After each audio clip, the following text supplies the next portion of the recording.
많은 예언서 부분들을 보면 사실 문자적으로 1대1 이렇게 성취돼야 돼, 이렇게 가다가는요 정말 황당해지는 경우가 많습니다. 그러나 세대주의자들의 강점이자 우리가 볼 때 해석학에서 비판적으로 다뤄야 될 중요한 부분이고요. 97에 안토니 후크마가 이 세대주의 미국의 대세거든요. 사실은 보험주의 안에 아마 80% 정도까지 제가 보기에는 교회들이나 신학자들, 목사님들이 전천년 이러면은 세대주의입니다. 존 파이퍼나 웨인 그룬 이런 사람들이 역사적 전천년을 하고 있고요. 근데 어쨌든 그들에 대하여 공정하게 잘하는 부분 인정합니다. 성경의 권위나 재림 기다린다 뭐 등등 이런 이야기들을 하고 있고요. 그럼에도 우리가 앞서 이제 시작부터 언급했던 그 문제, 두 번의 재림, 7년 대환란, 유대인 중심의 사고, 또 지상 천년왕국 이런 것들에 있어가지고 개혁주의와 양립할 수 없는 주장들이 많다는 거고요. 특별히 현재로 보면 교단적으로는요, 성결교회가 사중복음 속에 순복음도 그렇고요, 세대주의 전천연설이 그들의 신앙의 골격 중에 하나예요. 우리 교단은 역사적 전천년과 무천년 사이에 양립 가능하도록 그냥 둔 상태라는 점, 이 구별을 해야 됩니다. 다만 이제 예장합동 이대위이기 때문에 제가 이런 이야기해도 뭐 눈치 보고 할 이야기는 아닌 것 같습니다. 우리 교단의 입장은 분명한 거니까요. 그래서 조영기 목사의 경우에도 전통적인 세대주의 입장을 다루고 있다는 점이고요. 98 하단에 그 세계적으로 이 세대주의가 어떻게 발전해 왔냐, 그 하나의 도표를 제가 그대로 이미지 뺏겨온 거고요. 뭐 한번 보시고요. 이제 제가 말로 설명을 이제 이해가면 고전적 세대주의와 한국 장로교의 선교입니다. 이 다비점이라고도 합니다. 다비라는 사람이 19세기에 아일랜드 출신이고요. 영국 플리머스 형제단 분파운동이죠. 정상적인 영국 성공회나 비국교도가 아니고 분파운동입니다. 섹터입니다.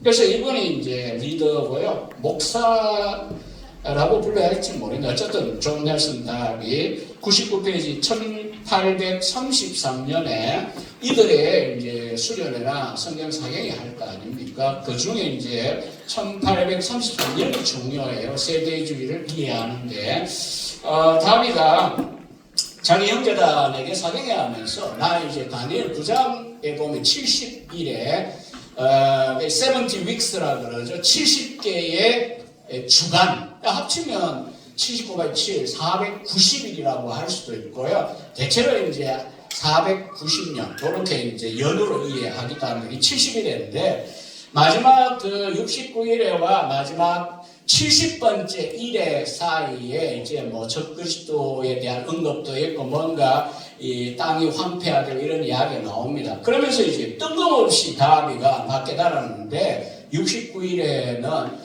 당연히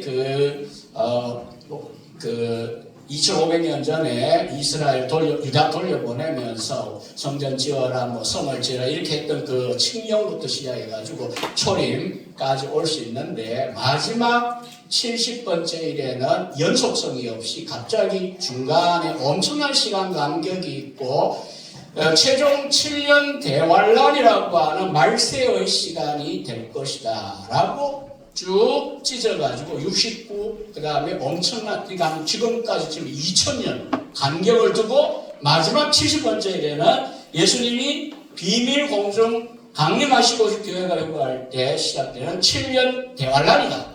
그리고 이제 그것이 뭐 전삼년, 우삼년, 1330, 1260, 42개월, 한때, 두때, 반때, 다니엘과 요한계시록 나온 수치들이잖아요. 그렇게 조합해서 7년이 있다. 근데 엄격하게 여러분이 성경에 읽는다면 7년 대환란의 개념 자체가 성경에 없어요. 대환란은 있지만 그게 7년이라고 하는 건 이 다비나 세대주의자들처럼 여기저기 있는 숫자를 뭉쳐야 일이 됩니다. 일단은 우리가 상식적으로 생각할 때에 우리 개혁파의 다니엘 이해는 이렇지 않습니다. 초림 때 예수님의 십자가 부활 사건과 다 연관되어 있어요. 박윤선 박사나 가나베, 하비칸의 다니엘 주석을 보시면 될 것 같고요. 이렇게 하면서 이제 이런 이스라엘과 이방인 교회 사이의 두 백성, 하나는 적자, 하나는 서자처럼 느껴져요. 세대주의.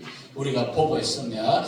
근데 이 영국에서는 히트를 못 쳤는데 이 사람이 1862년부터 77년 사이에 15년이죠. 이 불편하지만 배 타고 대서양을 건너 미국에 와서 이 수해 집회를 했어요. 다비가 7번을 방문했어요. 그때 이제 이 영향을 받은 사람들이 우리가 아는 D.L. 무디 선생이나 또 이제 피어슨, 평택대학교 전신이 피어슨이죠. A.T. 피어슨 이름 때문에요. 이런 분들이나 제임스 브룩스나 이런 사람들의 가슴에 불을 붙였어요. 왜? 남북전쟁 끝나고 황폐화되어 있는데 후천년이 주도적이거든요. 원래 당시에 장로교회가 이렇게 가다가 성령 충만해지고 대부흥의 시대가 와서 천년지상 황금시대가 오고 그 다음 제격. 그래서 후천년이라고 그래요. 이 미국 장로교 하치 부자 찰스 하치나 워필드 댐니 세더 이런 사람들 다 스트롱 이런 사람들 대부분이 이렇게 믿었어요. 그리고 심지어 우리나라 선교하러 오신 장로교 선교사들의 시학 교수들이에요. 이분들이. 그런데도 어쨌든 이 다비의 세대주의 전천년이 그때는 뭐 전천년이라고 그랬습니다. 영향을 미쳐요. 그래서 이제 가슴에 불이 붙어가지고 이 미국 쪽 지도자들이 1875년부터 나이아가라 호숫가에 모여서 사경에 시작합니다. 1878년에는 성경 예언을 연구하는 사경회를 또 모입니다. 그러다가 1886년에 아니 예수님을 임박하고 우리가 이제 언제라도 휴거해야 되는데 뭐 할 거냐? 딱 남은 거 하나예요. 선교 지향적인 교회. 선교. 그래서 라투렉 교수가 이야기한 위대한 선교의 세기가 시작되는 게 19세기 후반 다비의 전천년의 영향이 있어. 저는 그런 면에서 긍정적인 면이라고 저는 봅니다. 비판은 하겠지만. 그래서 1886년 학생 자원운동이 일어납니다. 그래서 많은 신학생들, 대학생들 20대 초반에 가슴에 불이 붙어요. 정말 성령의 불이고 선교에 대한 열정이에요. 그래서 이제 우리나라에 1885년 4월 5일 날 제물포항에 우리 장로교 원로들 저기 감리교회 아펜젤로 두 분이 들어오셨잖아요. 그게 이제 공식적으로 장감 선교의 시작이라고 그 앞에 한 해 앞에 알렌 입국까지 1884로 보고요. 사실 그보다 더 앞서요. 저 소래교회나 저 북쪽 로스 선교를 통해 만주 선교에서 영향받은 분들이 있기 때문에 뭐 어쨌든 학생자원 운동에 영향을 받은 수많은 미국의 젊은이들이 쏟아져 들어옵니다. 일본, 한국, 조선 땅에 또 저기 동남아나 이런 데 넘어가게 되고요. 자기 세대에 언제라도 재림하실 수 있고 우리가 그 주님의 재림을 마중하는 길이 온 세상에 딴 것까지 복음 전하는 거. 마태복음 24장 14절에 있잖아요. 유일한 징조가 하나 주어져 있다면 우리 신약교회에 예수 먼저 옵니까? 물으면 예수는 딴 대답 안 했어요. 딱 한 가지예요. 딴 것까지 내 복음이 정언돼야 된다. 그러다 보니까 이분들의 가슴에 불이 붙어 이 세대가 가기 전에 이것도 시한부적인 발언이긴 해요. A.T. 피어슨 이 세대가 가기 전에 우리가 온 세상에 복음 전하자. 수많은 젊은이들이 그 불을 안고 온 거예요. 그러다 보니까 이게 장로교 신학교에서는 사실 후천년도였어요. 이분들이. 그런데 이 선교 단체를 통하여 영향을 받은 무디든 피어슨이든 브룩스든 블랙스톤이든 이런 사람들에게 세대주의 전천년설을 종말론의 내용으로 그대로 흡수하는 거예요. 그래서 제가 우리 신대원 어른들에게도 그 강조를 합니다. 여러분들 출신이 뭐냐에 따라 이미 고정이 되어와 3년을 지나도 안 변하고 끝날 수 있는데 흔들어 봐라. 이때까지 뭐 그렇게 믿었던 이런저런 내용들이 진짜 우리 개혁 신학이냐. 그래서 시간마다 갈등이 일어나고 생각이 내 배운 거하고 다르네. 그런 분들은 좋은 기회 아니냐. 이 지나가면 변할 기회가 없다. 특히 종말로 나 같으면 세대주의 버려야 된다. 이야기를 하게 되고요. 그 다음에 이제 배운 대로네. 목사님한테 배우고 무슨 선교단체 배우고 그러면 진짜 좋은 교회고 좋은 신학 그 선교단체였다. 뭐 그렇게 생각하면 되겠다. 이렇게 제가 이야기하기도 하는데요. 근데 사실 우리 초기에 장로교 선교사님들 존경하고요. 제가 책까지 쓰느라 몇 년 동안 고생을 많이 했지만은 존경해요. 또 순교하는 데서 동력이 되어서 안일수, 길선주, 주기철 뭐 이런 분들이 대체로 다 이 선교사 영향하에 이 고전적 세대주의 영향을 받습니다. 그래서 이제 100페이지에 있는 이런 내용들, 그 다음에 이제 스코필드 간주 성경, 이 스터디 바이블이 왜 그렇게 영향을 미치냐? 문자주의고요. 성경의 권위를 높였기 때문이라는 거고요.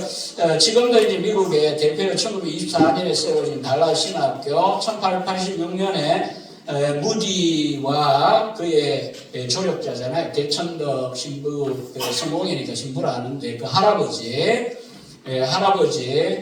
토레이, R.A. 토레이 그 목사님이 동역에 세운 게 무디 성경학원. 그 다음에 이제 지금 LA 가면은 바이올라 안에 탈봇이 있습니다. 그것도 다 이제 사실 이 무디 계열하고 연관이 되어 있는데, 이런 학교들을 통해서 세대주의 전천 연설이 20세기에 돌아 미국에 굉장히 영향력을 많이 미쳤습니다. 그래서 2.2에 가면 102페이지에 한국에 선교하러 오신 분들이 다양한데 왜 세대주의적이냐, 정말 롬만. 사실 외성기 신앙고백에서 가르쳤고요. 제가 윌리엄 레놀즈의 생애와 신학부 책을 출간했습니다. 교회사 교수가 아니지만 그래서 저희 신학 교수 31년 하셨기 때문에 거기서도 이제 밝힌 대로 대체로 세대주의에 대해서 긍정적이에요. 그 이유는 이제 선교 동인이 무엇이었냐 이것입니다. 그래서 우리가 이 부분은 구분은 좀 필요해요. 한국 교회를 위해 초석을 놓고 이분들의 수고하고, 레이놀즈 이눌서 선교사, 전주 개척 선교사잖아요. 전라도 사람이 이눌서 모르면 신자로서 조금 약간 좀 서둘러야 됩니다. 왜냐하면 전주 성공교회 첫 교회인데 거기 초대 당회장이에요. 그리고 어쨌든 전라도 선교가 남장로교 초대 선교사 7명 중에 한 분이잖아요. 부인까지 하면 둘이잖아요. 근데 이분은 25에 왔어. 만 70될 때가 45년 사역하고 은퇴해갖고 비로소 미국 가서 생을 마감했어요. 나중에 이승만 대통령이 그냥 소천했을 때 이 조문하는 편지도 보낼 정도로 45년의 인생을 헌했어요. 얼마나 존경스러워요. 성경 구역 개혁, 개혁개혁의 원 개혁까지도 이분이 기여를 많이 평양신을 가르쳤어요.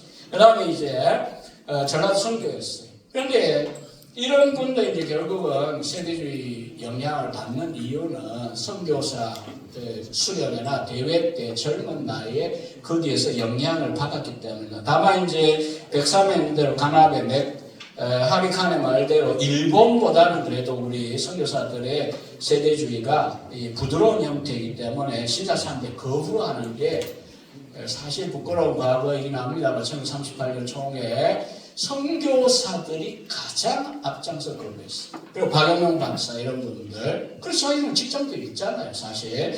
그리고 어쨌든 그런 걸 보면 진짜 세대주의 종말로 가게 되면요, 아니 뭐 조선숭배나 이런 뭐 신도산 우리하고 무슨 관계에 우리 세대가 아니지 않냐 이러고 쉽게 넘어갈 수 있어요, 일본처럼.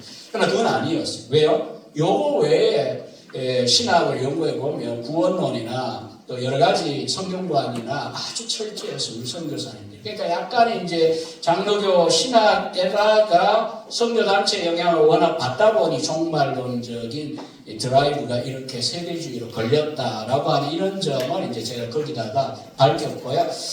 우리가 이제 뭐 자료집이 있으니까요. 댁에 가셔가 혹시 잠이 안 올 때 꺼내가 한번 읽어보세요. 무슨 읽어도 제가 권하지는 않겠습니다.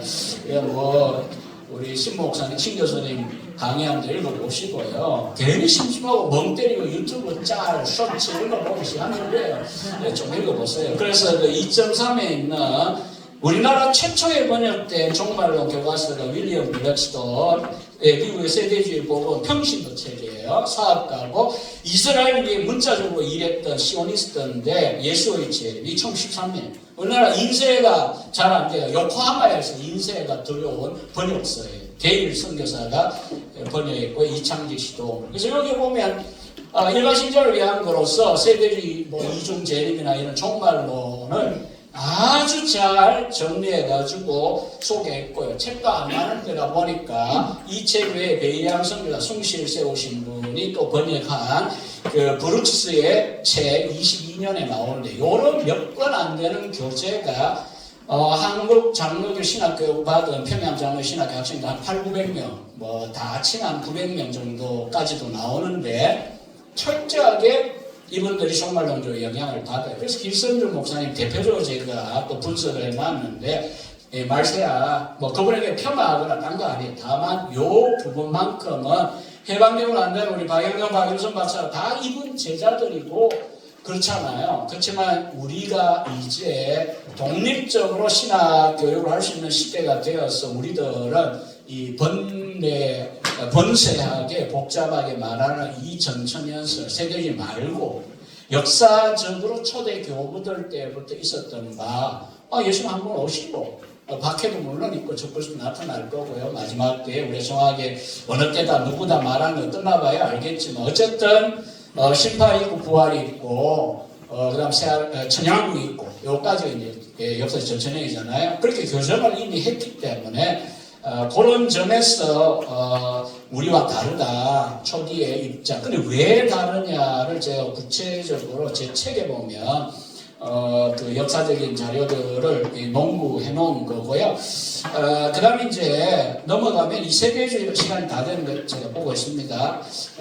이 세대주의가요, 이렇게 고정적인 형태가 있고요. 그 다음에 1967년이라고 하는 기점이 있어요.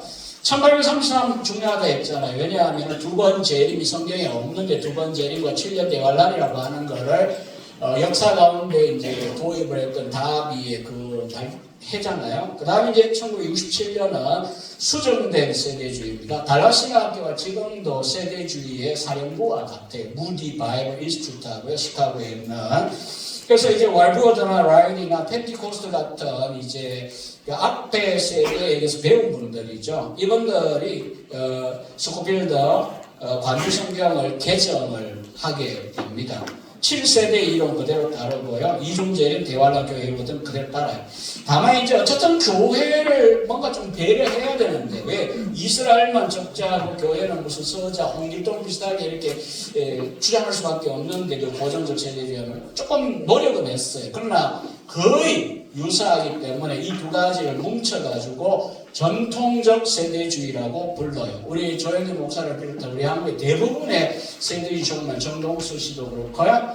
정동수 맞죠? 이런 분들의 세대주의는 전통적이에요. 왜냐하면 마지막 지금 이제 신약 학자들과 젊은 세대가 1980년대에 세대주의를 한 번 더 이제 좀 더 점진적 세대주의를 바꿔요.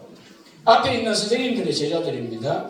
그래서 신약학자인 데렐 버니나 로버트 소시나 크레이거 블레징을 비롯하여 꽤 많아요. 학계에는 이분들이 교회에 구약이 원래 하는 계획속에 있다.